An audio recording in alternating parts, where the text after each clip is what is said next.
L'histoire commence quand on rencontre Meryl Streif, une jeune reporter qui veut percer en retrouvant le typhon humanoïde, l'homme le plus recherché du monde. Son mentor Roberto se moque un peu de son rêve et lui dit plutôt de penser à survivre, parce que sur cette planète, seuls les plus forts tiennent le coup.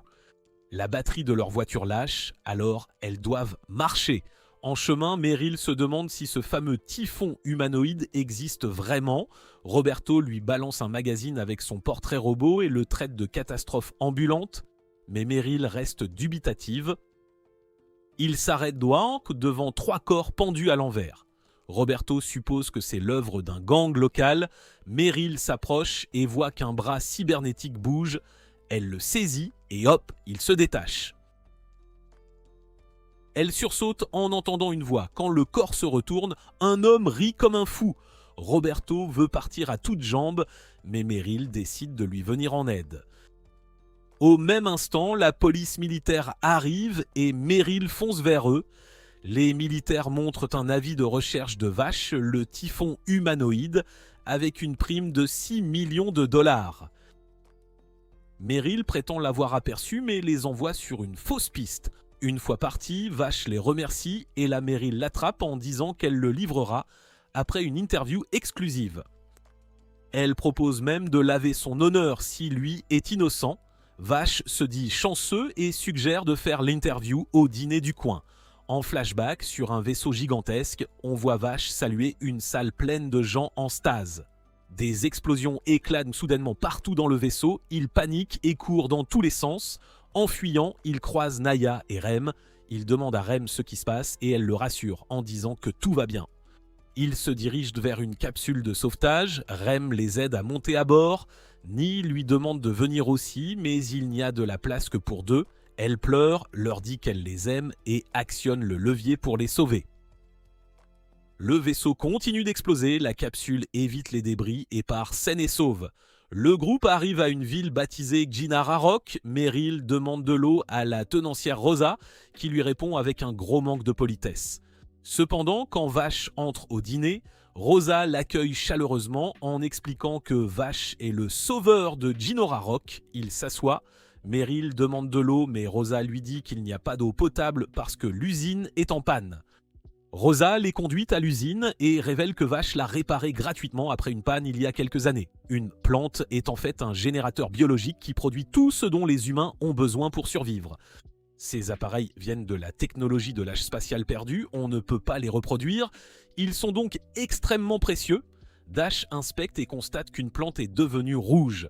Il dit à Rosa que la réparation coûtera une fortune. À ce moment-là, la police militaire arrive et annonce à Rosa qu'elle peut toucher une prime de 6 millions de dollars si elle livre Vache. Le capitaine jette Vache à terre et il commence à le tabasser. Au moment où il s'apprête à l'emmener, Roberto s'interpose, menaçant d'écrire un article sur la police militaire qui s'en prend à un homme désarmé. Roberto propose plutôt un duel, mais au début du duel, Vache refuse de dégainer. Le capitaine balance son arme, sort un lanceur et tire en l'air, larguant une volée de bombes.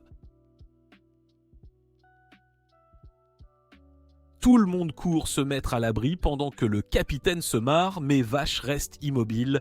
Il sort son arme et tente de tirer sur les roquettes et réalise qu'il n'a plus de balles.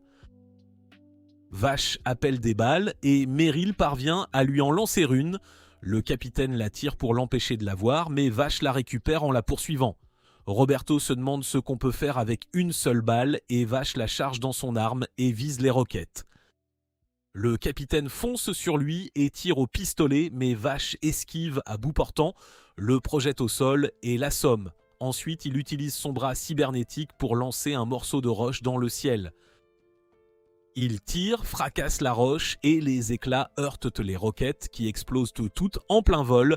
La police militaire bat ensuite en retraite et Vache minimise en disant qu'il a juste eu de la chance. Roberto se demande de quoi Vache a si peur et Vache lui parle de son frère Ni qui se révèle être responsable de la destruction de leur vaisseau et qui se fait maintenant appeler Million Nias. Plus tard, Meryl interroge Vache au dîner. Il lui raconte que son frère jumeau a commis des crimes et que la police le cherche en pensant que c'est lui, mais elle ne le croit pas. Un gamin, Tonis, pose une cage de verre sur sa table, puis Rosa lui dit d'aller voir ailleurs.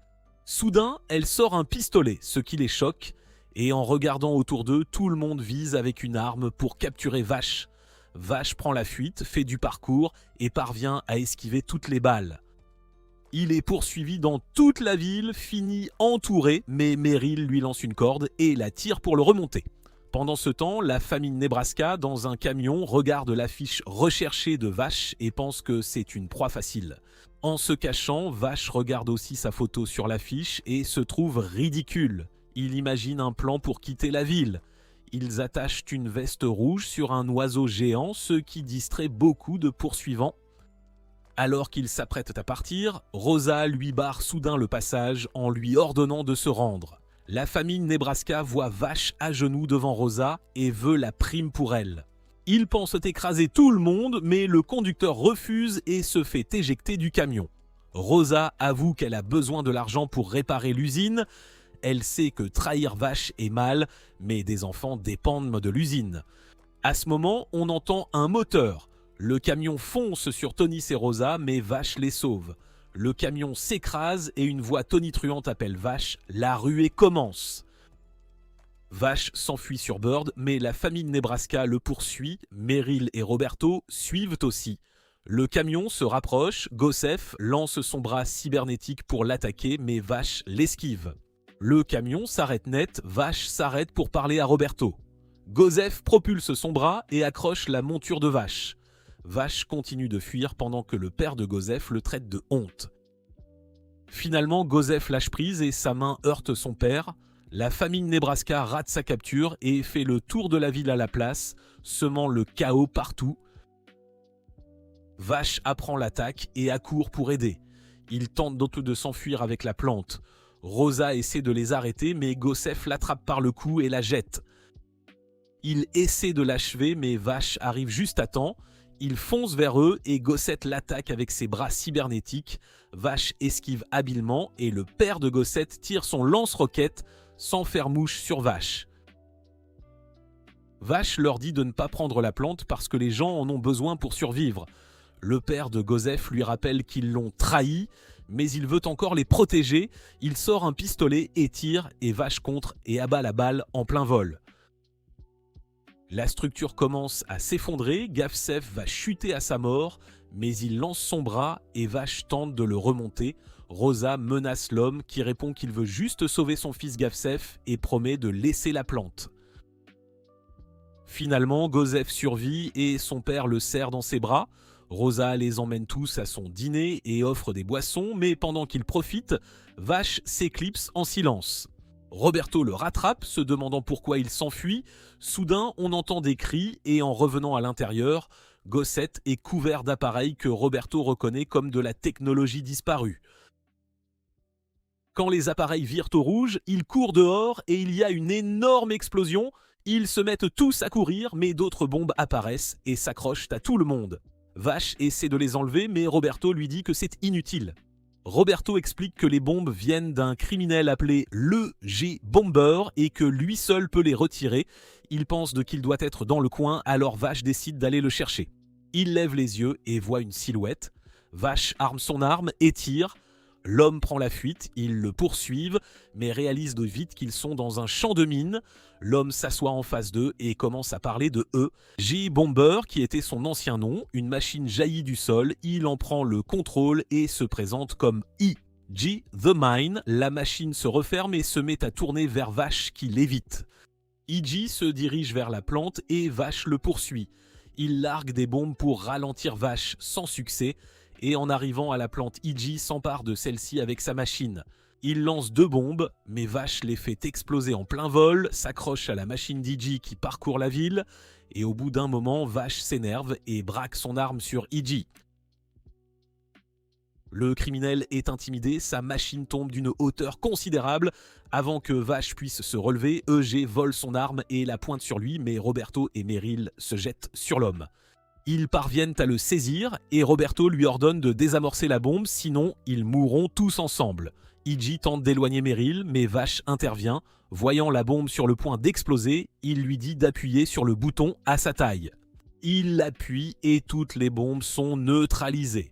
Alors qu'E.G. se rend, le père de Gossett braque furieusement son lance-roquette sur lui. Vache tente d'arrêter, mais il entend soudain un piano et hurle à tout le monde de fuir. Iji profite du chaos, le père de Gossett tente de le détruire, mais rate sa cible. Iji s'échappe et va vers Nai en l'appelant « maître », mais Nai le sort Manu Militari. Après ça, Vache l'affronte. Il lui ordonne de lui donner la plante, mais Vache réplique que les habitants en ont besoin pour survivre. Nai s'approche, effleure son arme et Vache perd pied. Né fait ses adieux et s'en va. Dehors, le père de Gossett l'attaque, mais Nai lui tranche le bras. Vache revient à lui, voit le vieil homme agoniser et appelle à l'aide.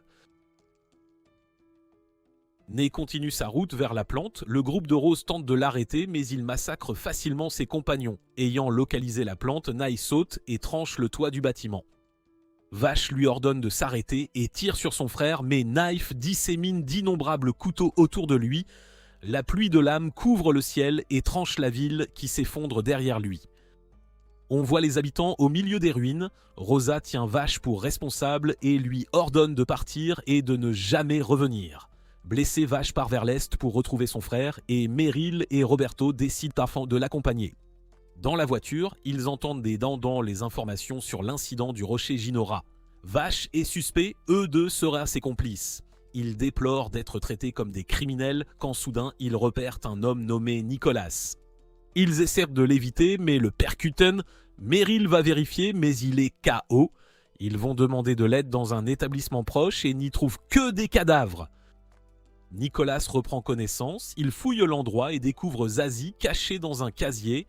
Nicolas plante sa croix au sol et commence à réciter une prière étrange. Meryl lui demande des explications sur la croix, mais il lui dit juste de ne pas la toucher. Puis, comme par magie, il réclame 20 000 $ pour ses services. Il refuse, s'engueule, et la terre se met à trembler avant qu'un ver géant ne les engloutisse tous. Il panique dans le ventre du ver. Meryl manque se faire écraser, mais Vache la sauve. En regardant autour d'eux, ils aperçoivent un petit ver qui vole, et Zazie part à sa poursuite. Ils perdent l'enfant de vue et fouillent partout. Ils voient de 4 trous et décident de se séparer. Chacun prend un trou, Meryl retrouve Zazie, puis quelque chose le fait disparaître. Les 3 hommes se regroupent. Vache veut rechercher leurs 2 compagnons, mais Nicolas ne pense qu'à lui. Roberto le trouve louche et veut vérifier sa croix. Nicolas refuse, Roberto sort un revolver, Vache intervient, puis sans prévenir, Roberto disparaît. Ils partent à la recherche de Roberto et de Meryl et atteignent la narine du ver qui expulse Vache et Nicolas. Vache tient sa position quand la créature s'approche. Nicolas lui ordonne de fuir, mais Vache le repousse en lui criant de courir. Il se laisse avaler de nouveau et retrouve aussitôt Zazie. Nicolas réapparaît derrière eux et réprimande Vache pour son imprudence. Sur le coup, ils comprennent que Zazie contrôle les vers et il avoue avoir tué les gens de l'établissement. Zazie retire son chapeau et manipule tout autour d'eux. Voyant le danger, Nicolas attrape sa croix qui se révèle être une arme. Il tire sur l'enfant mais manque sa cible. Les balles ouvrent une brèche, Zazie s'échappe par là et lance d'autres vers à l'attaque. Nicolas reconfigure sa croix, envoie un rayon laser qui détruit les créatures non volantes et tranche le ver géant en 2. 3 hommes qui regardent voient le ver mourir et font la fête. Ils cuisinent le ver et Nicolas tente de donner à manger à Meryl. À côté, Vache et Roberto parlent de Nicolas. Roberto reste méfiant mais Vache lui est reconnaissant. Vache les rejoint au feu de camp et fait connaissance avec Nicolas qui accepte de les rejoindre. On découvre que Zazie travaillait avec Nicolas pour gagner leur confiance et dans la voiture, le groupe écoute une émission radio d'une église de adorateurs des plantes. Meryl se plaint de la chaleur et Roberto lui raconte pourquoi le sable est rouge. Une bête est apparue, massacrant tout sur son passage et peignant le désert de sang. Il se demande si son histoire lui a donné des frissons, mais Meryl freine brusquement en voyant les restes d'un ver. En s'approchant, Nicolas comprend qu'il a été tué d'un seul coup à main nue. Roberto suggère que c'est l'œuvre de la créature de son récit. Meryl trouve ça absurde. Nicolas veut partir, inutile de chercher, mais Vache aperçoit un village et s'y dirige. Le groupe le suit et découvre un village abandonné.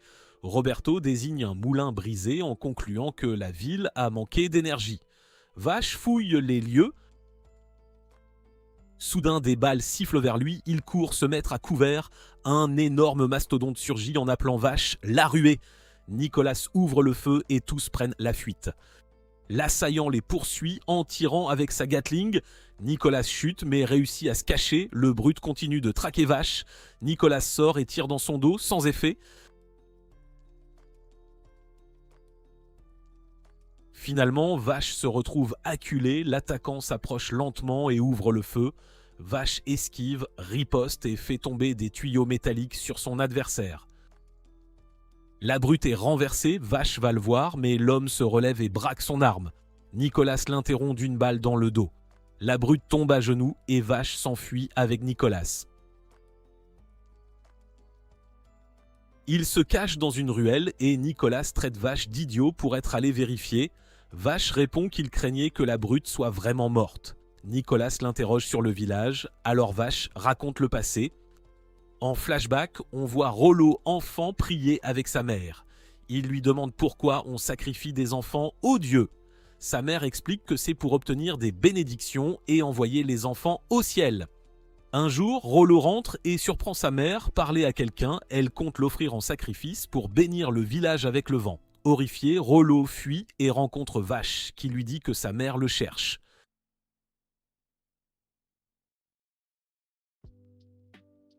Alors qu'il retourne au village, Rollo avoue qu'il a une maladie qui le fera mourir avant d'être adulte. Il ajoute que le village souffre sans vent et qu'il sera le prochain. En arrivant au village, Rallo court retrouver sa mère pendant que Vache promet de le sauver. C'était la dernière fois que Vache le vit, mais il ignore que le colosse est en fait Rallo. On découvre que lorsque sa mère l'a offert en sacrifice à leur dieu, il a été récupéré par le groupe de Nid, enlevé et le moulin à vent incendié. Ensuite, il a été emmené dans un labo où le docteur William a fait des expériences sur lui. Ils ont guéri sa maladie, mais cela l'a transformé en la créature qu'il est aujourd'hui.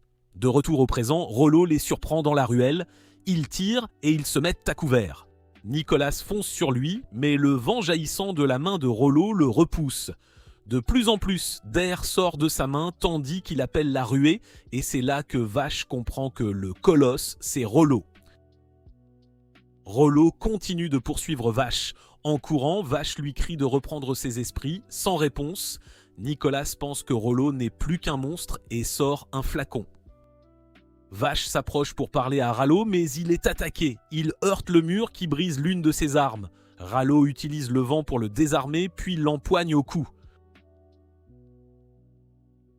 Il le projette à plusieurs reprises contre le mur, puis d'un coup, Rollo cesse l'assaut. Vache s'excuse de ne pas avoir tenu sa promesse, mais dit qu'il est retourné au village pour la tenir. Soudain, Nicolas tire un rayon qui frappe la tête de Rollo. Il chute d'une grande hauteur. Vache lui ordonne de se réveiller, mais il est déjà mort. Furieux, Vache accuse Nicolas, qui répond qu'il n'y avait aucun moyen de lui rendre son humanité. Abréger sa vie était une pitié. Pendant ce temps, au laboratoire, on apprend la mort de Rollo. Eux trouvent ça bien commode, puisqu'ils voulaient s'en débarrasser. Zazie les rejoint et dit que c'est l'œuvre du docteur William. Elle parle de Nicolas, le punisseur. En flashback, on voit Nicolas poursuivre un autre homme. Cet homme lui tire dessus, le blessant gravement et le mettant à genoux. Mais Nicolas boit un flacon qui le guérit sur le champ.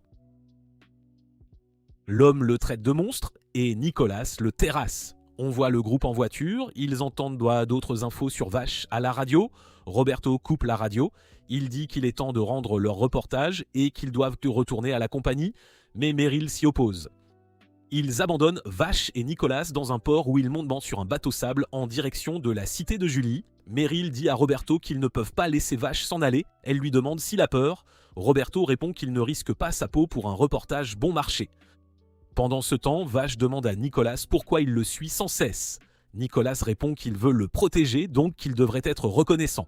Vache n'approuve pas ses méthodes et une dispute éclate. Soudain, Nicolas voit un homme nommé Livio s'approcher en brandissant 2 pistolets. Il prévient Vache et Livio tire. Mais Vache disparaît et réapparaît juste à côté de Livio. Ils se battent au corps à corps et Vache parvient à le repousser.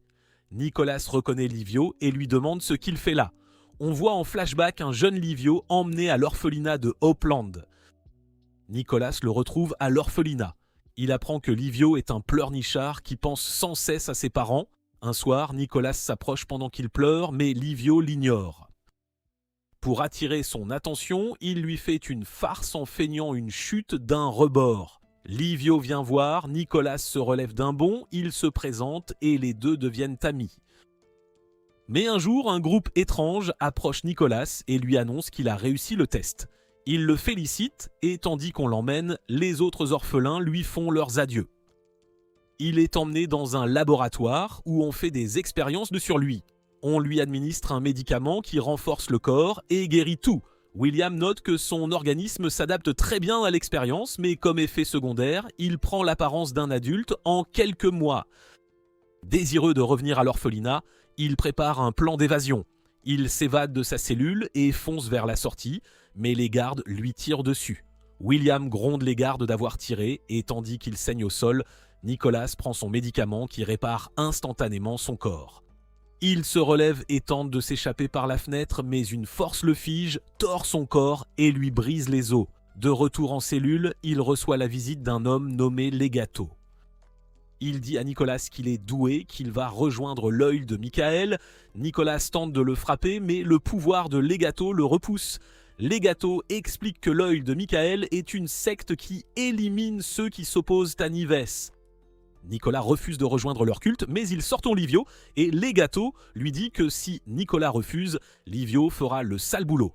Nicolas l'insulte, alors Legato le projette au sol par télékinésie. En se débattant, il hurle à Livio de fuir, mais Livio reste immobile. Nicolas continue de défier Legato et se fait torturer. À ce moment, William intervient, prévient d'être prudent avec son expérience car Nicolas a la plus grande compatibilité avec son produit et il le laisse dans cellule. De retour au présent, Livio se relève et fonce après Vache. Il tire sans cesse mais Vache évite toutes les balles. En courant, il croise des gardes qui remarquent le remueux ménage.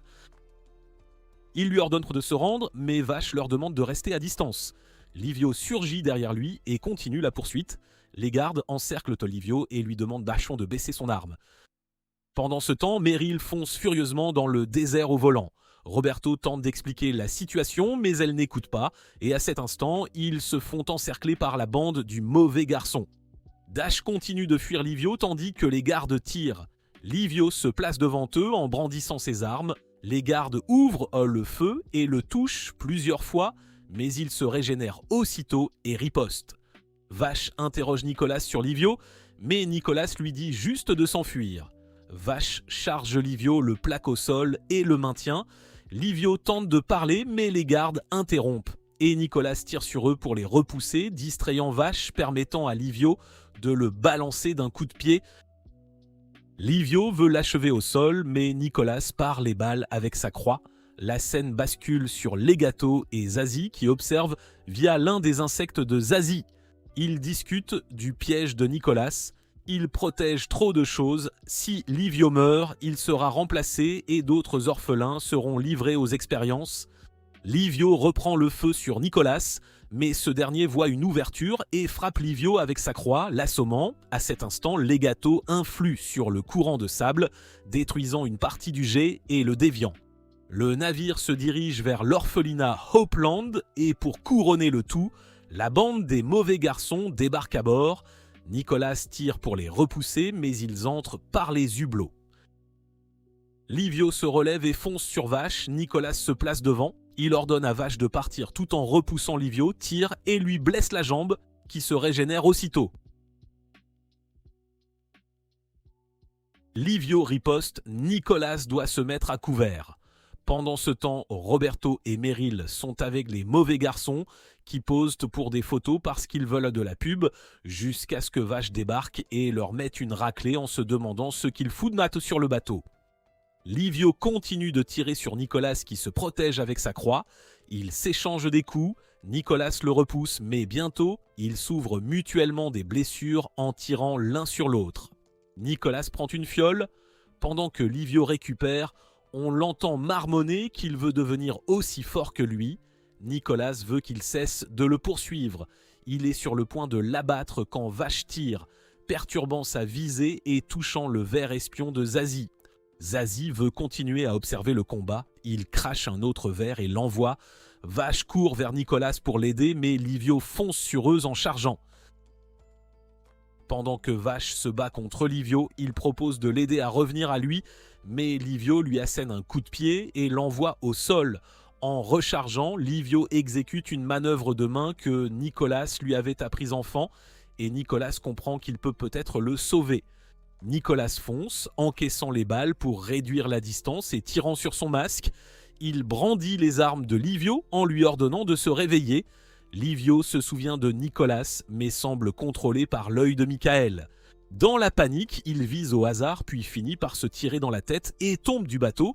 On découvre que tout cela faisait partie du plan de Legato pour arracher à Nicolas ses attachements et en faire un croyant parfait.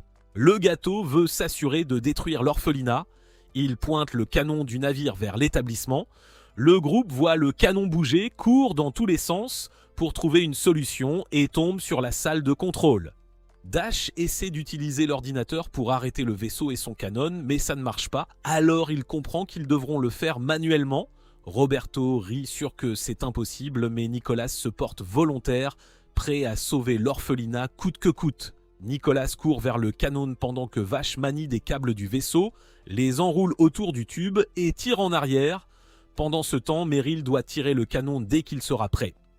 Mais Roberto propose de fuir, rappelant à Meryl qu'ils ne doivent pas risquer leur vie et qu'elle doit arrêter de jouer la héroïne. Meryl refuse de partir, elle veut sauver les gens. Nicolas comprend que les câbles ne suffisent pas à empêcher le canon de pointer en avant. Il peine à le soulever, sachant que c'est impossible. Vache s'approche et dit qu'il faut gagner du temps, puis l'aide à lever l'arme. Dash voit qu'il reste quelque chose que Nicolas veut protéger. Nicolas pousse le canon de toutes ses forces et le fait basculer vers le haut. Au même instant, Meryl tire le levier, le faisceau part vers le ciel et le canon explose. La voiture de Legato manque de peu d'être écrasée par les débris. Ils arrêtent la poursuite. Le vaisseau file toujours vers l'orphelinat. Nicolas pense à le détruire, mais Vache le convainc qu'il y a une autre solution.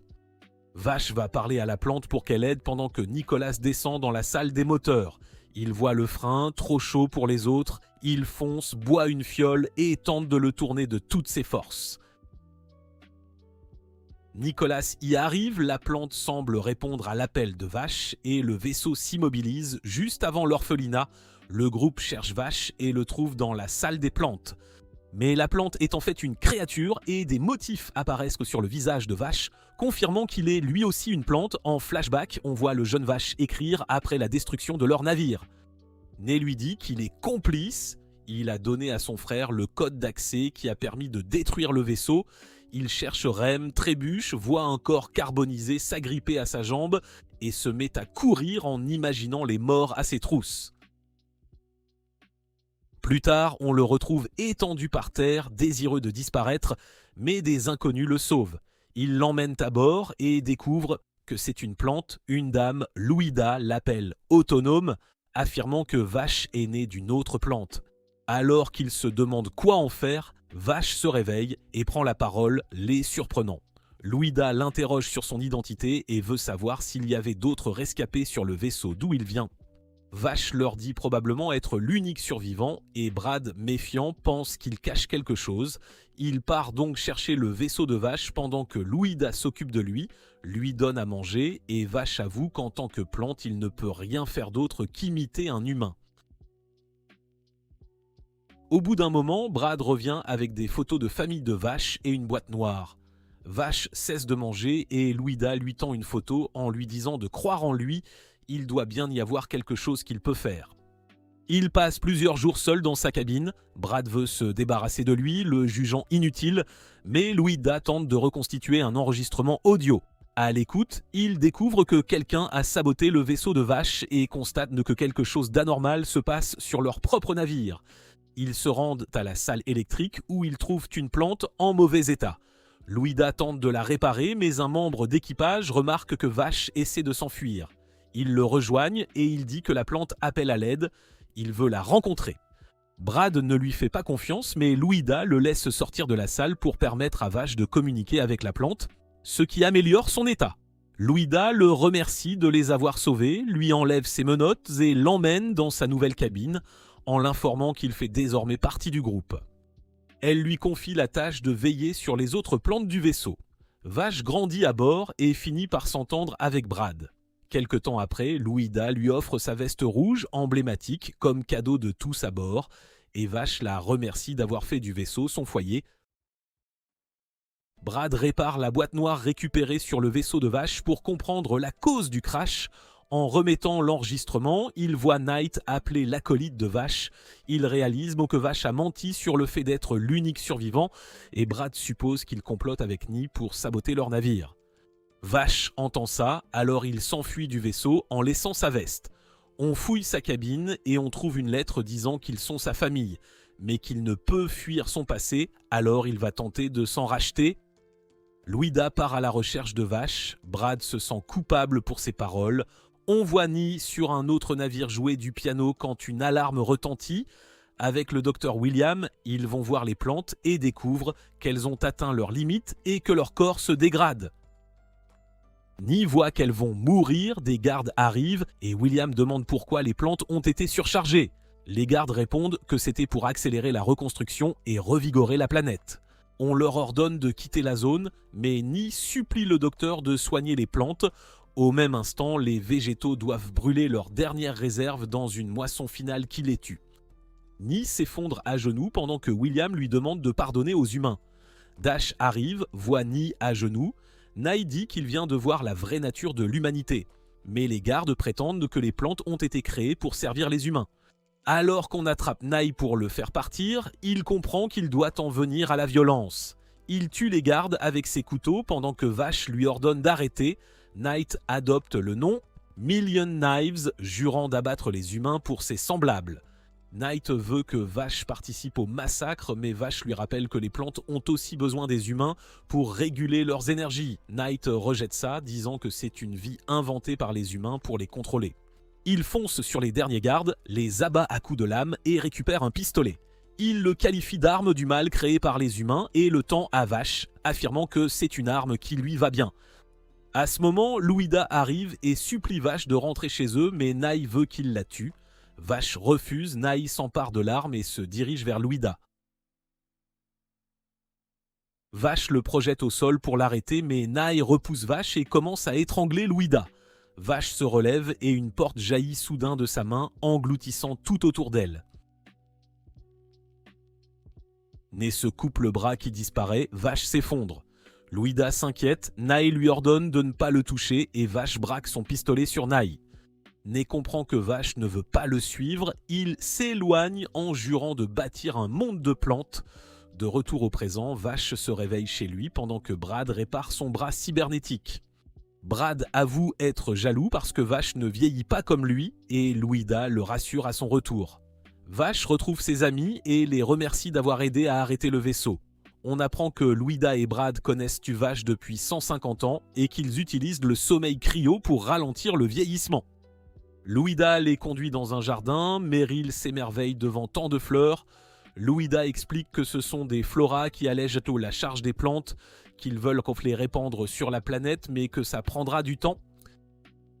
Roberto trouve sa plante ridicule en se préparant à fumer, mais Louida lui rappelle qu'il est interdit de fumer à bord du vaisseau.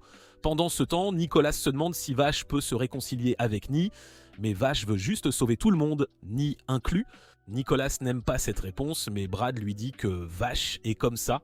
À ce moment, Louida annonce l'apparition de Ver et il réalise que Meryl et Roberto ont été enlevés.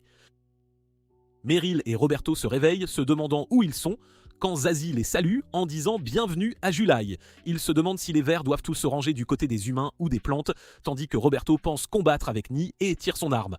Mais Zazie transforme son corps en verre et réapparaît derrière Roberto en lui disant que son corps n'est qu'un conduit.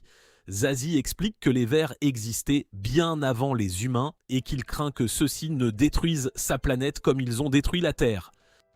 Il ajoute que les vaisseaux coloniaux se sont écrasés à cause de Vash et Ni en ouvrant une zone où apparaissent les plantes rouges accumulées par Ni. Le docteur William surgit, veut savoir pourquoi Zaizae a amené Roberto et Meryl, mais Zaizae lui rétorque qu'il ne prend pas d'ordre de lui. Zézé propose d'expliquer à Meryl pourquoi il collectionna les plantes rouges, mais lui demande si, selon elle, humains ou plantes profiteront le plus à la planète, affirmant que les vers ne prennent pas parti et veulent seulement le meilleur pour la planète. Meryl parle à Zazie de la flora, prétendant qu'elle peut remplacer les plantes, mais William sait que c'est Louida qui fait pousser la flora, et il affirme que son but est aussi de sauver les humains sur la planète. Meryl ne le croit pas, alors il lui dit de le suivre. Pendant ce temps, Vache et Nicolas pénètrent à Julie, la plus grande ville qui contrôle les usines d'eau potable. Ils se cachent de la police militaire, mais le capitaine les repère et ils prennent la fuite. Vache lance un grappin depuis son bras pour les aider, pourtant ils se retrouvent encerclés. La police identifie Vache comme le typhon humanoïde et craint qu'il ne détruise la ville comme Rock. L'un d'eux, évoquant ses parents à Jinora Rock, s'emporte et tire sans attendre d'ordre. Mais Vache s'éloigne calmement et la militaire se lance à sa poursuite. William explique que le plan de Louida prendrait trop de temps et que l'humanité pourrait ne pas survivre, puis affirme avoir une meilleure idée. Il les emmène dans un labo où ses expériences révèlent son projet. Créer une nouvelle humanité à l'image de Nicolas et Livio. Meryl et Roberto l'accusent d'enlèvement, ce qui l'irrite car il pense bien faire. William est persuadé que ces opérations les ont renforcés, mais ce sont encore des échecs. Son but est de forger quelqu'un comme Ni, qu'il voit comme la forme de vie ultime. Il les conduit dans une autre salle où des bébés sont en stase. Il les montre un enfant et l'Endira ni humain ni plante. Meryl trouve le projet odieux, mais William affirme agir pour l'avenir de l'humanité et qu'il paiera n'importe quel prix. Meryl dit qu'elle éprouve de la peine pour l'enfant quand soudain Elendira se réveille, brise sa capsule et crie qu'elle hait les humains qui jugent à l'apparence. William lui intime de se calmer, mais elle déclenche une pluie de clous sur Meryl et Roberto qui fuient. Roberto abat les clous au fusil, ils atteignent un ascenseur et attendent, tandis qu'Elendira les menace de les tuer. Roberto sait qu'il faut tenir le temps que l'ascenseur arrive, il court avec Meryl en évitant les clous. Nicolas sort de l'ascenseur et abat tous ses projectiles. Elendira le reconnaît comme le justicier et tente de l'éliminer pendant que Vache aide Roberto et Meryl à s'échapper. Nicolas parvient à abattre tous les clous, blessant Elendira au passage. Nicolas s'approche d'elle et commence à la taquiner, elle le repousse. Dans l'ascenseur, on apprend que Roberto a été touché par un clou et qu'il saigne abondamment. Meryl se met à pleurer, se croyant responsable. Roberto lui tend son arme en lui disant de suivre son cœur, mais elle refuse. Il meurt dans l'ascenseur, Meryl le pleure, puis prend finalement son pistolet, pensant en avoir besoin pour survivre en retournant vers Vache. Vache se sépare de Nicolas et se dirige vers la salle de piano de Ni. Il annonce vouloir reprendre les plantes, mais Ni prétend les sauver des humains. Vache répond qu'on peut coexister, tandis que Ni l'accuse de vouloir racheter la destruction des vaisseaux coloniaux. Pendant ce temps, William remet un contrat à Nicolas, disant que leur arrangement est terminé. Nicolas le froisse, jurant de ne jamais oublier ce que William lui a fait à lui et à Livio. William regarde une vieille photo et se souvient de la découverte de Ni après le crash des navires. Ni l'a menacé de mort, lui offrant une chance de réparer les péchés des humains, et il se met à supplier pardon. Mais il comprend maintenant que sa quête de rédemption est sans fin. Ni affirme que les humains verront toujours Vache comme un monstre, quoi qu'il fasse. Mais Vache continue de croire en eux, Naï le plaint et décide alors d'en finir pour lui épargner sa souffrance. Un trou s'ouvre, Vache tombe et s'accroche avec son grappin pour se sauver. Mais Knife dit qu'il va refaire Vache, coupe le câble et le fait chuter dans une piscine. Knife suit Vache sous l'eau et l'attaque avec ses couteaux, le poignardant par derrière. William les observe en déclarant que la connexion initiale est établie et que ses recherches vont enfin porter fruit. Meryl surgit soudain et lui ordonne d'arrêter, mais il sait qu'elle ne lui tirera pas dessus. Elle veut savoir ce qu'il manigance. William explique qu'une plante est une fenêtre reliant leur dimension à une dimension supérieure d'où elles tirent leur énergie. Il révèle que Naya et Vache ont tous deux des âmes et que son but est d'insuffler une âme à toutes les plantes pour qu'elles deviennent indépendantes. Meryl affirme que l'humanité ne survivrait pas si toutes les plantes devenaient indépendantes. William répond que les humains se détruisent lentement et que l'indépendance des plantes est la seule solution. On apprend que le pouvoir de Vache est unique. Lui seul peut envoyer des choses dans la dimension supérieure, mais William sait que Vache ne coopérera pas, alors il prévoit de le reprogrammer. Vache se retrouve dans le souvenir du vaisseau où Niais a tué les gardes. Niais l'approche en l'invitant à rejoindre sa quête pour sauver les plantes. Vache refuse, Niais claque des doigts et Vache chute, revenant à Jinora Rock, hanté par les visages des enfants qu'il n'a pas pu sauver. Niais lui dit qu'il n'est pas un héros. Vache comprend qu'il rêve et erre pour en sortir. Il tombe sur un vaisseau écrasé, voit un jeune chevalier l'accuser d'avoir tout détruit et traiter les humains de créatures infimes. Vache devrait simplement les oublier. Alors que le plan de William progresse, des lianes jaillissent du corps de Vache. Soudain, l'avancée s'arrête et Vache se retrouve entouré d'un décor splendide où il aperçoit Rem. Il s'approche tandis que Ni le voit enlacer Rem. Vache se remémore le moment où elle leur avouait son amour. Mais Nai le ramène au jour où ils ont consulté les dossiers de Rem et découvert qu'il y avait un autre indépendant à bord. On l'avait démembré et éparpillé. Ney affirme qu'il a détruit le vaisseau pour protéger Vache, arguant que les humains répètent toujours les mêmes erreurs et que Vache était trop faible pour vivre en plante sans pouvoir. Le joli décor se fissure et le plan de William reprend. À cet instant, ils sont attaqués. La police militaire tente de faire tomber le bâtiment. Ni affirme que Rem n'a jamais aimé Vache, la décapite, et Vache se change en pierre tandis que le plan de William arrive à son terme. Vache ouvre la porte vers la dimension supérieure. Des fleurs jaillissent des lianes qui continuent de tout ravager. Le chevalier tente de se connecter au cœur végétal pour créer de nouvelles entités indépendantes et fonder un monde nouveau. Il parvient à se relier au cœur de la plante, ressentant la puissance en lui.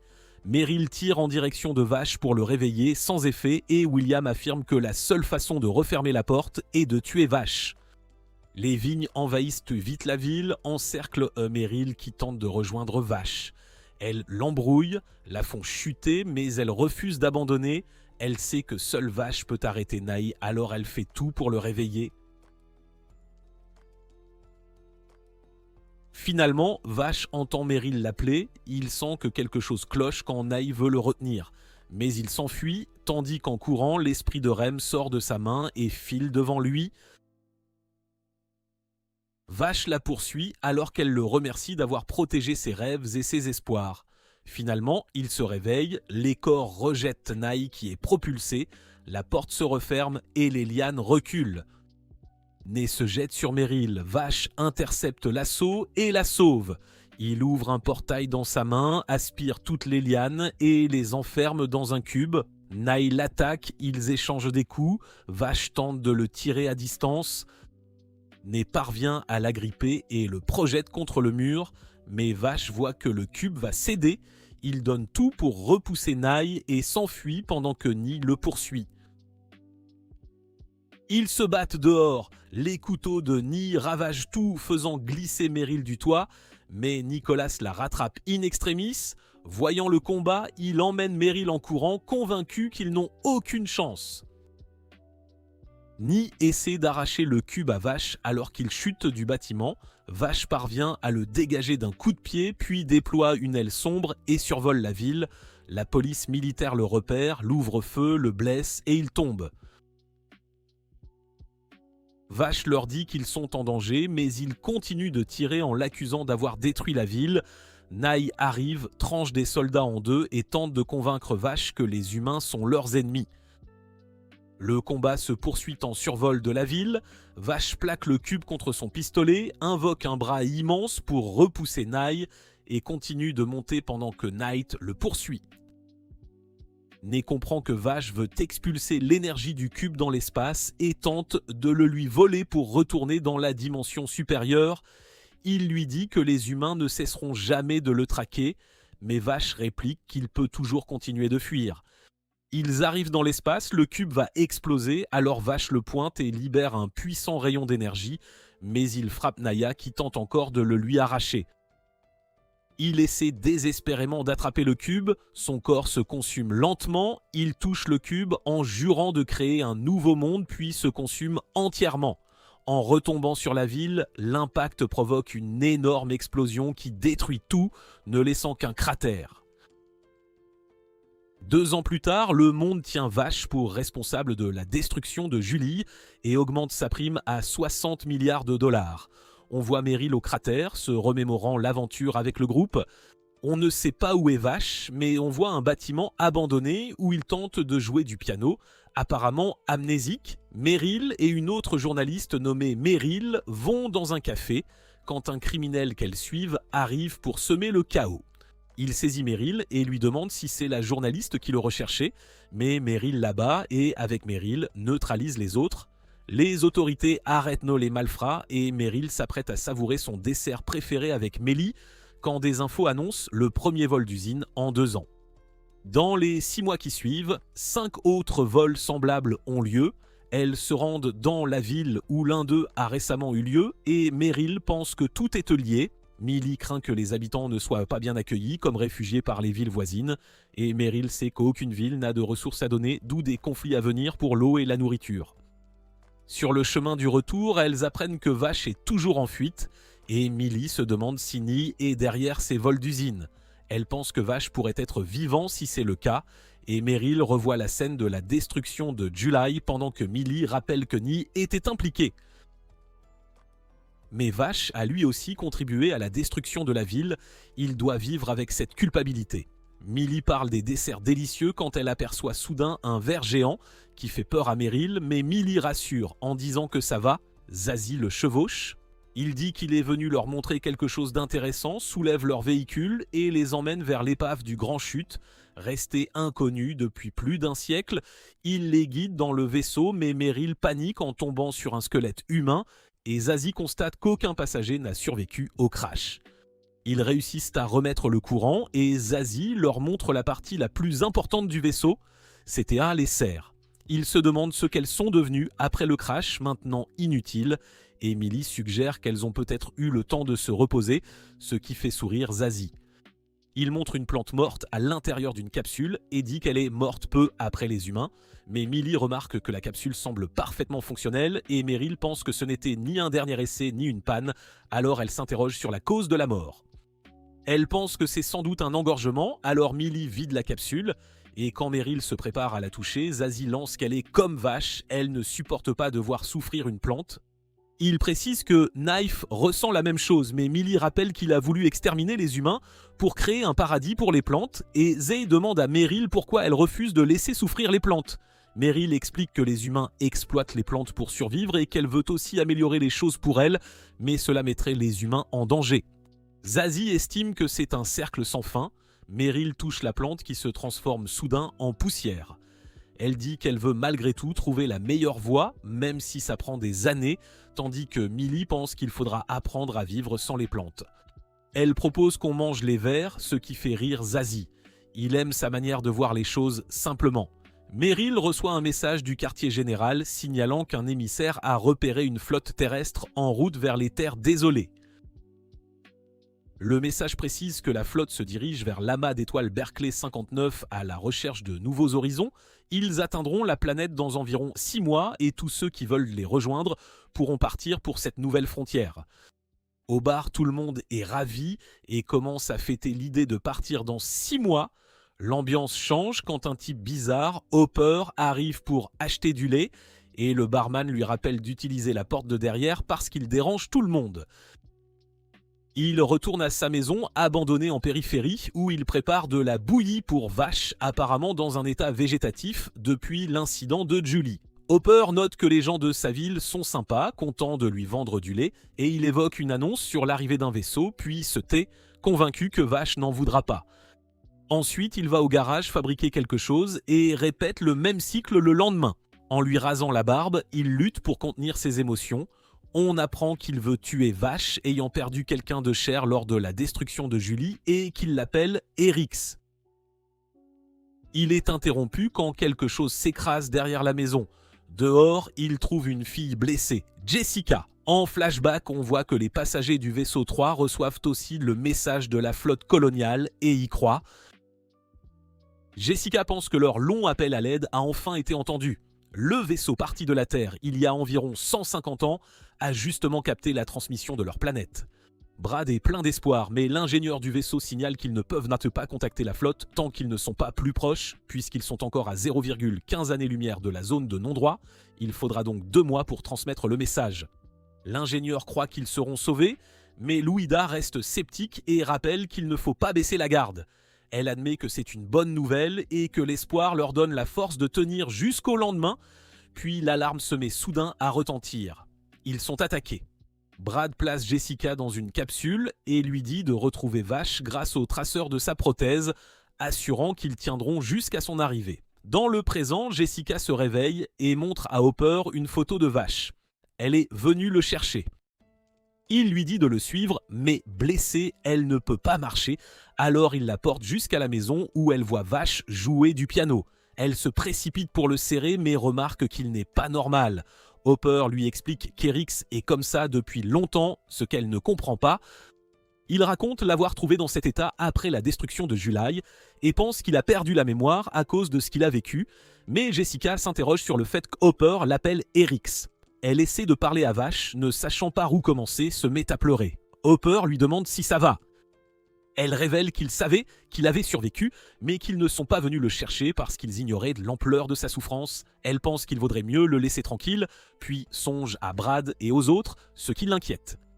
Elle pense que Hopper doit être perdu parce qu'il ne comprend pas ce qu'elle dit, mais l'entendre évoquer cet incident le met en colère. Ensuite, Hopper jette une arme à Vash en lui disant qu'il tuera la fille cette nuit et qu'il devra l'affronter s'il veut la sauver. Tandis que Hopper attend l'arrivée de Vash, il se rappelle le jour où il a trouvé dans la rue une aveugle nommée Erix et l'a ramenée chez lui. Il s'est occupé d'elle, a même puni ses agresseurs, elle a fini par lui faire confiance, mais elle est morte quand July a été détruite.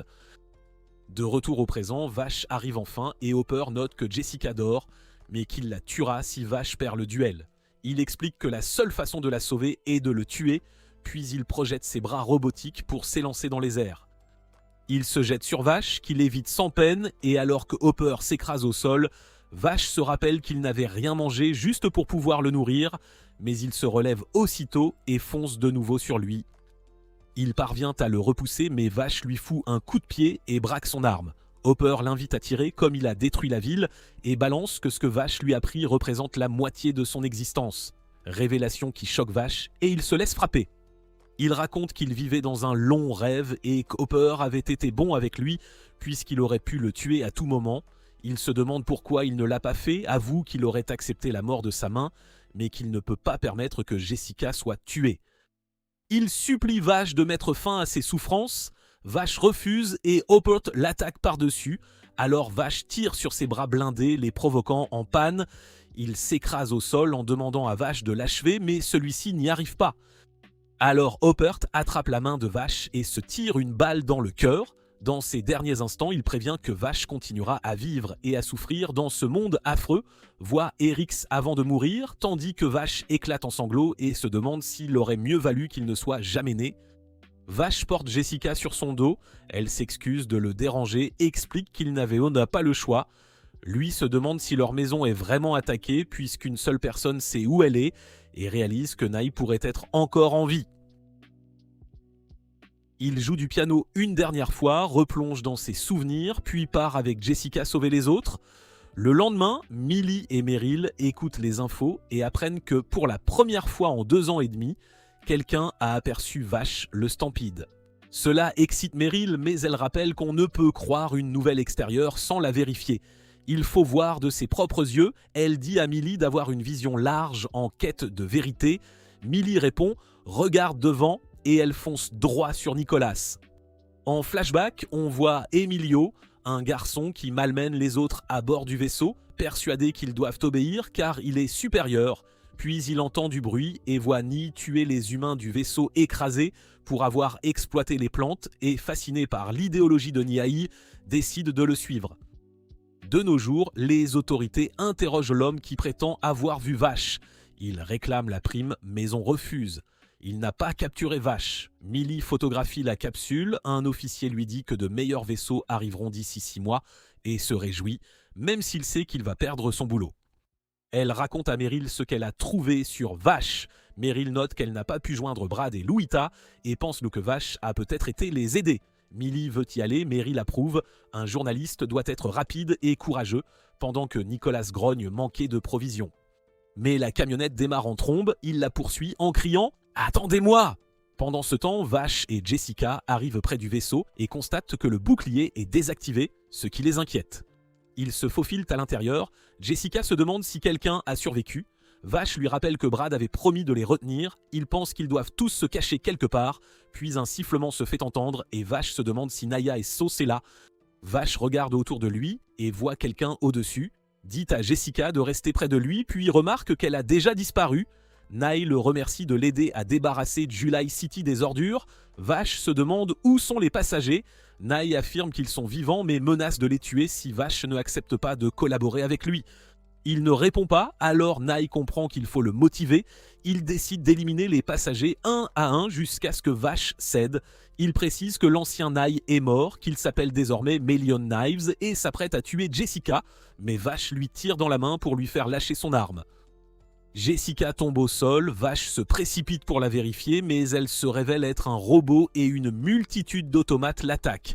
Naya se révèle aussi être une projection holographique et il annonce qu'ils continueront à faire le ménage jusqu'à ce que Vache jure allégeance à leur seigneur Nye. Il s'apprête à abattre Jessica. Vache lui dit de retenir son souffle et tire une balle qui ricoche sur une canalisation, déclenchant l'extincteur. Il parvient à s'échapper avec elle et pense qu'il faut s'occuper du cerveau derrière tout ça, celui qui contrôle les marionnettes depuis la salle de sécurité. En arrivant dans la salle de contrôle, Vache trouve le maître des marionnettes, Emilio, qui ordonne à ses pantins de foncer sur Vache. Il commence à les abattre, mais Emilio les transforme en visages familiers, ce qui fait hésiter Vache. Il tire sur Emilio à la place, mais celui-ci attrape les balles avec ses bijoux qu'il considère comme un trésor royal offert par Nye. Il crée une marionnette gigantesque pour s'échapper. Vache continue de tirer, mais Emilio réussit à fuir. Vache demande l'aide de Jessica, elle verrouille les portes après qu'il soit entré dans une grande salle où il sait qu'Emilio se cache. Emilio annonce qu'il capturera Vache et le mènera à Denny en envoyant des milliers de marionnettes pour le capturer, si bien que Vache commence à les abattre.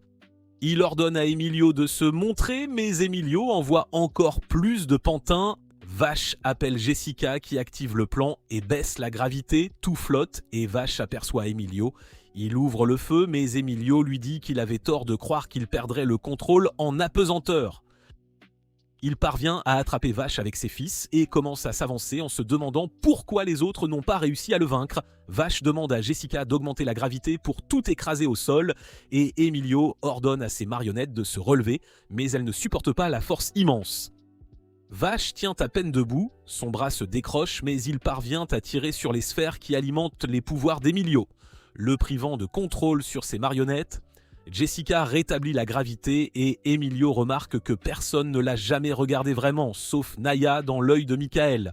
Il affirme que ce n'est pas fini et lance une marionnette sur Vache, mais Nicholas surgit pour le protéger et dit à Vache de rester sur ses gardes jusqu'au bout. Vache se demande s'il est réel et scrute l'espace autour de son corps pour détecter des fils, puis comprend que c'est vraiment lui. Il se réjouit que Nicholas soit là, mais Emilia se relève encore une fois, déterminée à servir Naya jusqu'au bout. Elle s'injecte un sérum, Nicholas se prépare à tirer et Millie et Meryl foncent pour se jeter entre eux. Millie se présente, Meryl et Vache sont heureux de se retrouver enfin, puis Vache va voir Emilio en lui disant qu'ils parleront quand il se sera remis, tandis que Jessica remercie la plante d'avoir contribué à sa défaite. Ensuite, Nicholas retrouve Brad qui explique qu'ils n'ont pas pu quitter l'abri à cause des marionnettes. Meryl est soulagé qu'ils soient morts d'un vivant et il suppose qu'ils ont survécu grâce à Jessica qui est allée chercher Vache. Pendant ce temps, Jessica soigne ses blessures et il la remercie d'être venue le chercher, affirmant qu'il n'aurait pas pu sauver tout le monde sans elle. Louida vient voir Vache qui avoue avoir échoué à arrêter Nye et même détruit la ville de Julie. Il remarque qu'il est allé là-bas d'innombrables fois ces 150 dernières années et qu'on a toujours été gentil avec lui, mais en se souvenant des mots de Hoppert qu'il doit souffrir, il pense qu'il aurait dû mourir lui aussi. Louida lui dit qu'il a essayé de prendre le bon chemin, mais que le résultat a été malheureux et que la responsabilité incombe à tous les habitants de la planète. Elle lui demande de parler des personnes mortes à Julie, et Meryl ajoute qu'elle veut aussi porter ce fardeau, qu'il le confie donc à elle aussi. Elle lui assure qu'il n'est pas seul dans la lutte, et tout le monde se rassemble autour de lui pour le soutenir, ce qui le fait fondre en larmes. Pendant ce temps, on voit Naya en piteux état, et Elendira lui dit qu'Emilio a échoué, mais qu'ils ont pu retrouver Vash. Vash remercie Nicolas de l'avoir aidé, et Nicolas plaisante en disant qu'il est toujours là pour veiller sur lui, parce que Vash se met toujours dans des pétrins. Vash apprécie et demande des nouvelles d'Emilio. Nicolas répond qu'il est toujours inconscient, mais hors de danger. Vash est soulagé d'apprendre ça, et Nicolas trouve étrange qu'il se soucie encore de l'homme qui a tenté de le tuer, mais se réjouit que Vash n'ait pas changé. Il lui rend son arme et lui dit de buter Ni la prochaine fois qu'ils se battent. Sa bonté ayant causé le désastre, Vash réplique qu'il arrêtera Nai si celui-ci est vivant, mais qu'il ne tuera personne. Nicolas estime que quelqu'un doit finir les malfaiteurs, sinon d'autres paieront en larmes, mais leur conversation est interrompue par les filles, qui veulent interviewer Vash. Meryl lui demande son plat préféré, ce à quoi il réplique en se demandant quel genre de question c'est, et Nicolas les stoppe si bien qu'elles se mettent à l'interroger aussi. Il devient nerveux, puis comprenant leur manège, Meryl demande à Millie de prendre une photo. En partant, Meryl relance une interview et Vash trouve sa méthode assez amusante. Pendant ce temps, le Dr William note que la déviation par rapport à son stimulus n'est que de 1 à 2% et que tout progresse bien. Ils peuvent donc greffer Nai avec les plantes volées qu'ils ont rassemblées, mais il craint que Nai ne les tue tous pour avoir sacrifié des végétaux ainsi. Elendira confie que si elle peut voir le monde que Nai créera, elle ne demandera rien de plus, et ils entament la greffe. Legata se demande à quoi Ni rêve, et Midval lui répond qu'ils ne le comprendront jamais, car Ni est un être d'une dimension supérieure. Ni se remémore l'enfance douce d'une plante amie nommée Tesla, aimée de tous, puis victime plus tard d'une cruauté extrême, et il entend son appel au secours. William annonce que la 7e greffe a aussi réussi, mais Elendira se demande ce qu'ils attendent puisqu'ils ont besoin de plus de plantes. Legato ordonne à Mindvalley de se préparer pendant qu'Elendira révèle que Mindvalley veut tuer Knives car il est trop puissant et lui dit que c'est sa chance puisqu'il est sans défense. Il se prépare à dégainer son arme mais sent la colère de Ni et fait un pas en arrière. Elendira note qu'il ne peut pas résister à Ni même dans cet état. Legato et Midvale sortent pour récupérer l'autre plante mais tombent sur des soldats. Legato en entasse plusieurs dans un camion-citerne et les écrase sans pitié. Midvili est écœuré par ses méthodes et un soldat tente de leur tirer dans le dos. Midvili souffle dans son saxophone, lui tranche la tête et ils reprennent leur avancée imperturbable. Sur le 3e vaisseau, Jessica apprend le vol d'une autre plante, bilan, 40 morts, tout le monde pense que c'est Vash. Elle trouve ça absurde, il est là devant eux. Elle prépare un omuris pour le groupe, tout le monde est ravi. Nicolas prend la première bouchée et la contrarie, elle voulait la donner à Vash. Il la remercie, Vash dit que c'est délicieux, mais Nicolas lui rétorque que beaucoup de choses lui échappent sur ce monde. Il estime qu'on ne peut pas tout apprendre, Meryl est d'accord, mais croit que l'essentiel c'est l'envie d'apprendre. Nicolas pense qu'avec des plantes, ils pourraient se régaler quand ils veulent. Louida rappelle que ce plat n'était préparé que pour les accueillir, il s'excuse pour son impolitesse. Louida s'excuse aussi auprès de Meryl pour avoir menti en disant que Vash était mort après l'incident de juillet. Meryl la rassure, Emily comprend qu'elle voulait juste offrir à Vash un moment de paix. Nicolas dit qu'ils sont quittes grâce à l'Omuris et aimerait que les gamins de l'orphelinat y goûtent aussi, mais se demande si la flotte coloniale arrivante leur laissera la chance. Louida soupçonne Neil d'être derrière Emilio, il ne restera pas silencieux à l'arrivée de la flotte. Nicolas acquiesce, les vaisseaux transportent des plantes. Jessica emmène Nicolas faire la vaisselle pendant que Louida dit à Vash qu'il faut arrêter Nai coûte que coûte, Meryl est d'accord. Pendant ce temps, Ni continue de se remettre et Elendira propose de voler les plantes du 3e vaisseau. William fait remarquer que ce ne sera pas simple, ils sont protégés. Le gâteau ordonne à Midley de capturer Vash vivant. Midley veut savoir pourquoi on ne peut pas simplement le tuer. William explique qu'ils ont besoin de lui pour éveiller Nai. Tuer Vash serait trop vite fait. Legato veut lui infliger la souffrance ultime par des mains humaines pour lui faire comprendre leur vraie nature. Le gâteau dit à Mid-Valley qu'ils vont prendre toutes les plantes et lui conseille de fuir s'il veut, mais Mid-Valley répond qu'il n'a plus nulle part où aller. Brad répare le bras de Vache en le prévenant d'être prudent, parce qu'il n'y a que quelques pièces de rechange à bord, il ne sait donc pas combien de fois il pourra le refaire. Vache promet de faire attention et Jessica arrive avec son manteau et son pistolet. Il lui demande de lui couper les cheveux, puis tout le monde le trouve très élégant, jusqu'à ce qu'une musique attire leur attention et Nicholas sait que ça vient de Mid-Valley. Dash veut foncer se battre, mais Brad le retient en rappelant qu'il n'a pas fini de réparer son bras. En flashback, 5 ans plus tôt, Nee se rend à une fête où le groupe de Mid-Valley joue et leur prestation tue tout le monde sauf lui. Il les invite à le rejoindre, mais les autres membres tentent de le tuer. Il les massacre tous et propose à Mid-Valley de rejoindre son groupe pour qu'il ne joue que pour lui. Et dans les années qui suivent, Mid-Valley devient le complice de Nee et élimine des milliers d'obstacles humains. Autrefois, il comptait, mais il ne se souvient plus du nombre de vies prises. Quand Nicholas arrive pour l'affronter, il se demande si Nicholas se rappelle son propre total, lui dit qu'il n'a jamais pris la peine de compter et s'étonne que Mid-Valley soit venu ici, puisqu'il est venu seulement pour voir Vache et ignorait la présence de Nicholas. Nicholas réalise qu'on veut emmener Vache à Naï et qu'il ne peut le laisser faire, ça n'engendrera que des ennuis. Il lui donne une dernière chance de partir, Mid-Valley comprend qu'il a choisi le camp de Vache et lui ordonne de fuir car l'Arche va attaquer le vaisseau pour récupérer les plantes. Nicholas fait remarquer qu'ils n'ont nulle part où fuir et Mid-Valley admet que même s'il n'a pas envie de traîner avec Nee, il n'y a aucune échappatoire. Nicholas pense que s'ils attaquent Dawn vraiment, il faut d'abord régler Mid-Valley vite fait pour pouvoir affronter les autres. Mais Mid-Valley estime pouvoir battre Nicholas facilement. Selon la température de l'air, son attaque atteindra Nicholas en 0,03 secondes. Il se demande si les balles de l'arme de Nicholas seront plus rapides, mais celui-ci ouvre le feu et Mid-Valley sort son sax pour bloquer les projectiles par ondes sonores.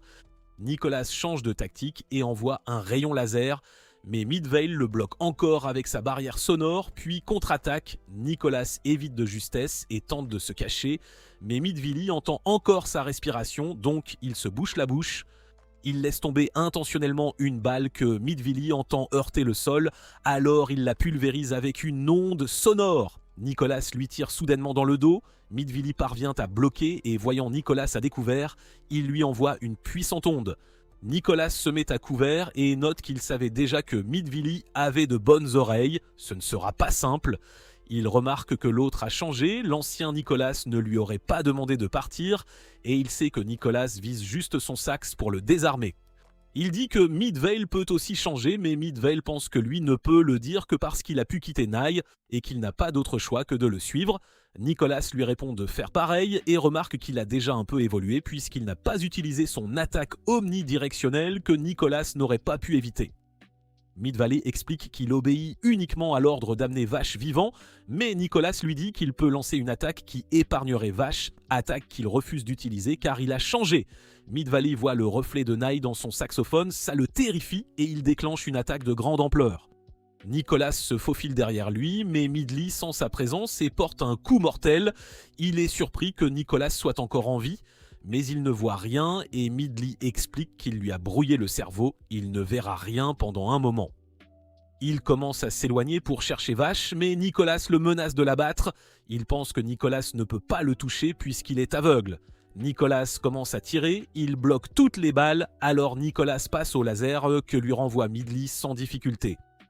Il lance sa propre attaque qu'il pense être le dernier son que Nicholas entendra, mais Louida et les autres neutralisent ces ondes avec une boucle de rétroaction. Il pense que ça ne l'empêchera pas d'accomplir sa mission quand soudain, Vache apparaît derrière lui et lui dit que c'est fini. En flashback, quelques instants plus tôt, on voit Louida et Vache demander à Emilio de les aider à arrêter Mid-Valley, ce qui surprend Emilio car Vache n'a aucune envie de le tuer.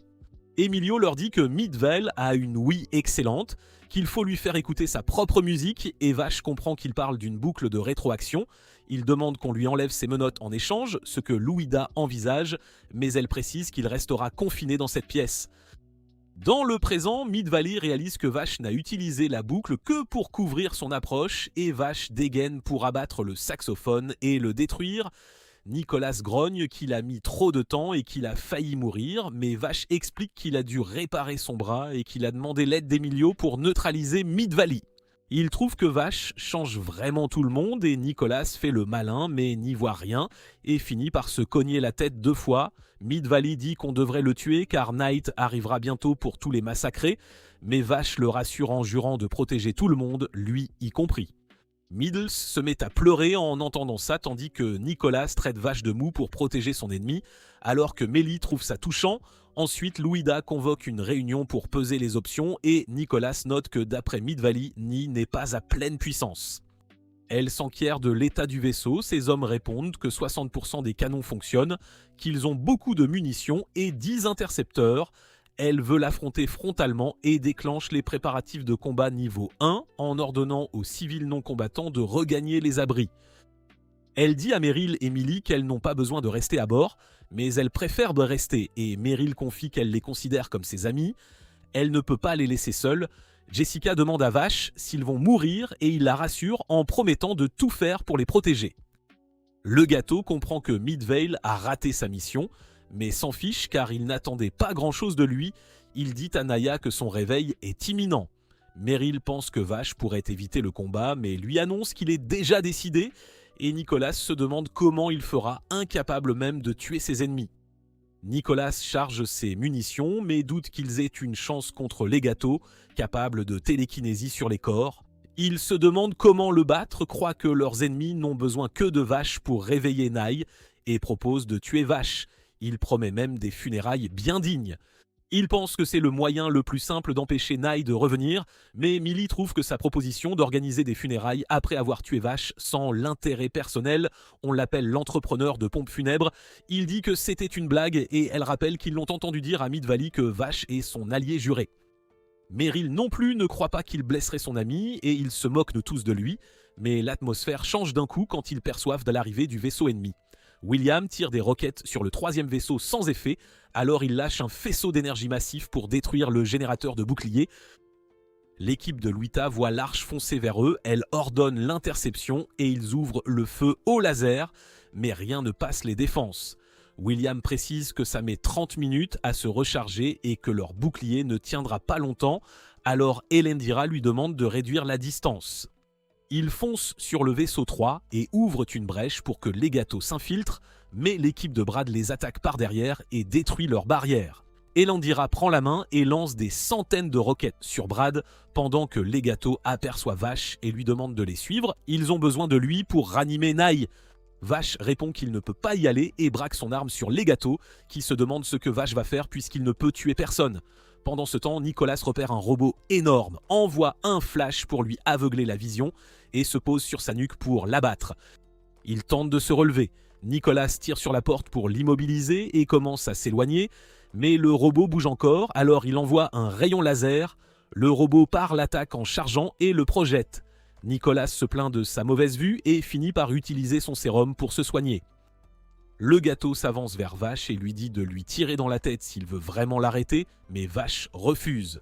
Les gâteaux activent alors sa télékinésie et le soulèvent dans les airs. Le robot apporte 2 plantes, les gâteaux ordonnent à William d'aller les chercher, mais Vache refuse de partir et lutte, ce qui excite les gâteaux qui veut tester les limites de Vache. Une énergie noire jaillit de son bras, inquiétant tout le monde car c'est la même que celle de l'incident de Julie City. Pendant ce temps, Elendira poursuit les autres vaisseaux et refuse de les laisser s'échapper, malgré l'avertissement de William de ralentir. Ils entrent sans faire exprès dans la zone où Louida les attendait déjà. Elle lâche un rayon d'énergie surboosté, mais Elendira braque le vaisseau pour limiter les dégâts. Elle voit Legato blesser Vache, lui lance ses ongles pour l'arrêter et Vache revient à lui. Ouf! Le gâteau la remercie, il a failli écraser quelque chose de précieux pour leur maître. Elle lui rappelle qu'il n'est qu'un pion. William ordonne le retour. Elle dit qu'ils n'ont que 2 plantes pour l'instant, mais lui estime que c'est suffisant si Vache est capturée. Il ajoute que l'arche a été touchée, inutile de continuer le combat, alors tout le monde revient au vaisseau. Ils se préparent à partir, mais on voit Nicolas sur une moto. Il saute à bord avant que la porte ne se referme. Le gâteau se soigne avec des boosters de métabolisme et se demande si Nicolas veut mourir, vu qu'il a quand même suivi après avoir trahi Nai. Nicolas réplique qu'il n'a trahi personne, il a juste rempli son contrat avant de partir, et William coupe court. Pas le moment de se battre. Elendira demande pourquoi il est venu. Il répond qu'il avait juste envie de les suivre. Elle demande à Zazie s'il veut retravailler pour Nia, lui dit qu'il en a assez fait. Il préfère observer de loin si l'humanité survivra ou pas et si ce paradis des plantes verra le jour. Puis Naïve sort enfin de la capsule. Elendira lui demande s'il est blessé, mais il file directement vers les plantes qui l'ont aidé à récupérer. Il demande à tout le monde de partir, il veut parler seul à Vache. Dans la pièce d'à côté, Nicolas interroge William sur la couleur des cheveux de Naya. La tignasse de Vache a aussi changé. William explique que le noir symbolise la fatigue. Les indépendants n'ont pas de puissance infinie et il propose des boosters de métabolisme à Nicolas.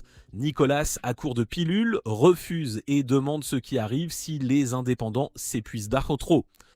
William détaille, à force d'utiliser leur pouvoir, leurs cheveux deviennent entièrement noirs, puis leur énergie s'épuise et ils meurent. Il confie à Nicolas le plan de Nye d'exterminer l'humanité et compare ça au grand déluge biblique. Seuls ceux qui monteront à bord de son arche végétale survivront.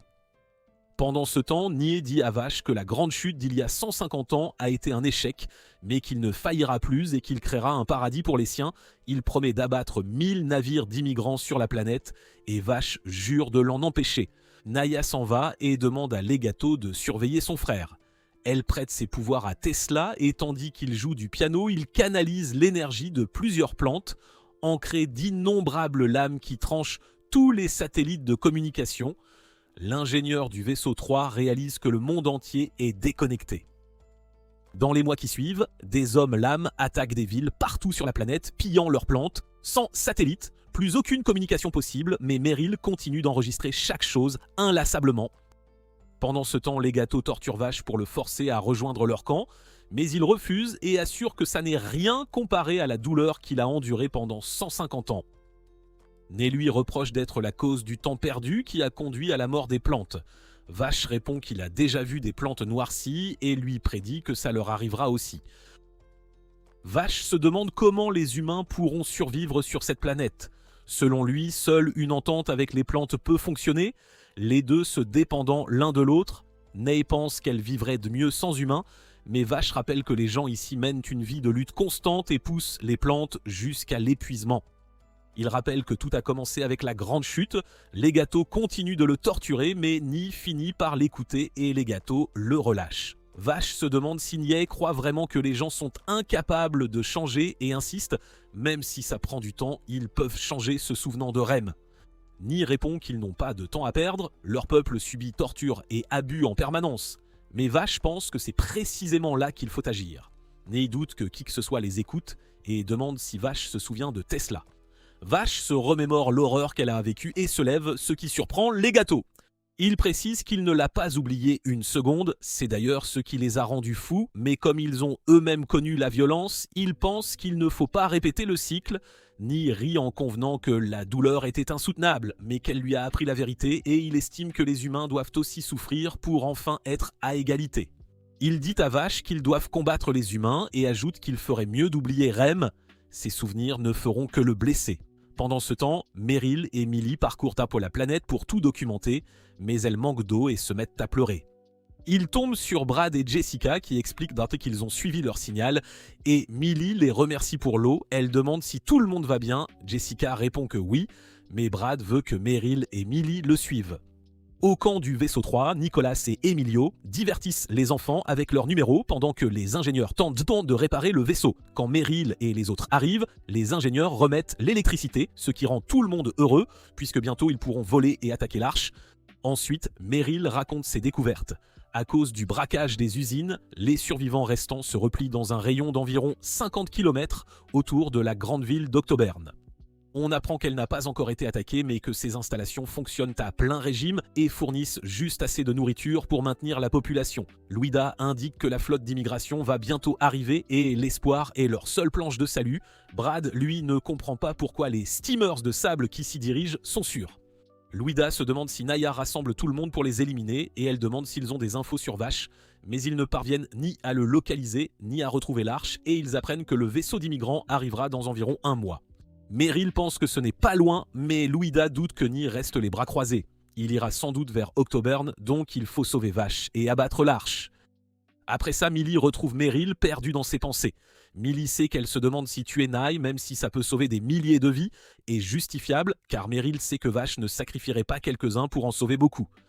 William trouve Nicholas dans son bureau et lui demande s'il cherche des boosters de métabolisme, mais Nicholas dit que non et remarque que leur plan semble bien marcher.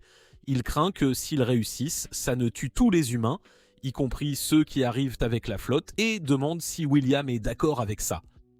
Il explique qu'il veut créer une nouvelle race d'humains capable de survivre sur la planète sans plantes. Nicholas réplique qu'il le sait déjà puisque William a fait des expériences sur lui. William s'excuse. Nicholas aurait pu rester jeune sans son intervention, mais c'était leur dernière chance. Il insiste qu'ils ne survivront pas en tant qu'espèce sans évoluer et que même si seuls quelques humains résistent à la grande calamité, une nouvelle humanité pourrait émerger et coexister avec l'indépendance. Il admet qu'il ne sera peut-être pas là pour le voir, mais espère que ça arrivera. Nicholas le traite de fou. William rétorque que tout le monde est fou. Nye avoue avoir été impatient la dernière fois, mais promet de ne pas recommencer et de sauver toutes les plantes de la flotte d'immigrants, même si les humains veulent les dévorer. Il implore les plantes rassemblées de lui prêter leur force et dit à William de se préparer pour la prochaine greffe. Il prendra 20 plantes. Au début des greffes, Elendira jalouse l'importance que Nye accorde à son espèce, mais elle sait qu'elle ne peut rien dire. Pendant ce temps, Nicholas remarque que Legato s'endort, l'attaque par derrière, mais Legato reprend vite le contrôle et le maîtrise, brisant son emprise sur Vash. Vash se libère, le distrait et permet à Nicholas de lui tirer dans le dos. Nicholas veut le tuer, mais Vash l'en empêche. Il se précipite vers les capsules de sauvetage pour fuir. Ils se préparent à partir quand Livio surgit, ce qui choque Nicholas car il croyait Livio mort lors de leur dernier affrontement. Livio révèle qu'il n'est qu'un remplaçant nommé Raslo et pense que Nicholas a tué le vrai Livio. Il transforme son corps pour l'affronter. En flashback, on voit William commencer ses expériences sur Livio et expliquer que celui-ci vit dans la peur permanente. À force de souffrir sans fin, il s'enferme en créant une autre personnalité, Raslo, qui se fait torturer à sa place. Dans le présent, Nicholas se demande ce qu'est devenu Lithio, mais Raslo ouvre le feu, alors Nicholas saisit Vash et se cache derrière un mur. Il tire un rayon laser pour ouvrir la porte, mais la dépression d'air aspire Vash et la moto dehors pendant que Raslo continue de tirer. Nicholas saute après Vash, ils montent au fond tous deux sur la moto et l'utilisent pour atterrir sans encombre. Raslo s'écrase au sol et Vash se réjouit que Livio soit encore en vie, mais Nicholas révèle qu'ils ne sont pas vraiment frères. Vash perd connaissance, Nicholas démarre en trombe et il tombe là bientôt sur un groupe d'enfants de l'orphelinat. Nicholas demande à la gardienne où sont les autres. Elle lui répond qu'ils sont partis pour Octoburn City et qu'ils ont emporté les dernières plantes de Hopland pour payer la protection.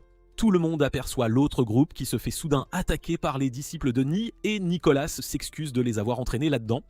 Il donne des sucettes aux enfants et leur demande de veiller sur Vash, mais il dit à la gardienne que si lui devait mourir, ils doivent livrer Vash à Raslo pour qu'il les laisse tranquilles. Après quoi Nicholas fonce sa moto vers Raslo qui ouvre le feu et Nicholas esquive les balles.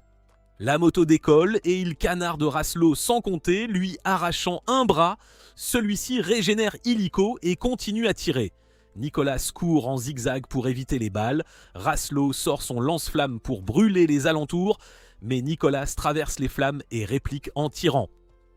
Raslo bondit haut et tire d'en haut. Nicholas se met à couvert, mais un missile est lancé. Nicholas le détruit avant qu'il n'atteigne sa cible, pourtant l'explosion le happe quand même. Raslo lui dit qu'il fut un bourreau au sang-froid, que l'influence de Vash l'a rendu faible, ce à quoi Nicholas rétorque que ce n'est pas le cas. Il ajoute qu'il ne peut pas suivre Vash parce que c'est un idiot aux idées irréalistes, sans pour autant chercher d'excuses. Nicholas prend un amplificateur de métabolisme pour cicatriser ses blessures, se relève et se prépare à continuer le combat. On apprend que la drogue guérit n'importe quelle blessure, mais fait vieillir le corps rapidement, les cellules se détériorent en quelques années et l'utilisateur meurt de vieillesse. Raslo est surpris que Nicholas puisse encore se battre, mais calcule que Nicholas va mourir et que le monde va bientôt finir. Il demande si Nicholas pense que Vash peut battre Nye, puis explique qu'il croit en lui et qu'il devrait aussi le craindre car c'est quelqu'un qui n'abandonne jamais rien. Raslo se moque de Nicholas et lui tire des lasers. Nicholas se cache derrière son arme et fonce sur lui encaisse plusieurs coups mais maintient l'assaut. Raslo lance une roquette pour l'arrêter, il l'évite et continue sa charge. Ils s'affrontent de front, détruisant tout autour d'eux à coups d'éclat, puis sont tous les deux projetés en arrière et tirent des rayons laser pour trancher le duel. Ils semblent à égalité, mais Raslo crache tout son arsenal et submerge Nicolas. Gravement blessé, Nicolas est à terre et Raslo s'apprête à l'achever quand le gardien arrive en trombe et dit à Livio d'arrêter.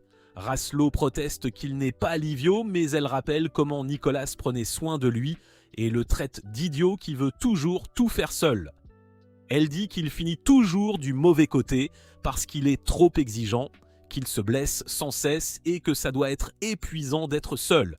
Chaque fois qu'on a besoin de lui, il accourt. Mais il se demande s'il n'a pas trop voulu porter tout ça tout seul puisqu'il est cloué au sol. Il estime qu'il ne peut ni sauver Livio ni donner d'espoir, se demande pourquoi il se rappelle le visage de Vache et réalise enfin que Vache est son ami. Raslo s'ennuie d'attendre sa mort et décide d'abattre d'abord la gardienne, mais Vache bloque les balles avec son énergie noire. Il rassure la gardienne en disant qu'il est l'ami de Nicolas et s'excuse d'être arrivé en retard. Raslo, impressionné qu'il ait arrêté tous ses tirs, s'enthousiasme. Vache est un adversaire bien plus intéressant que Nicolas. Nicolas tente de se relever, Raslo lui donne un coup de pied, mais Nicolas agrippe sa jambe et la mord.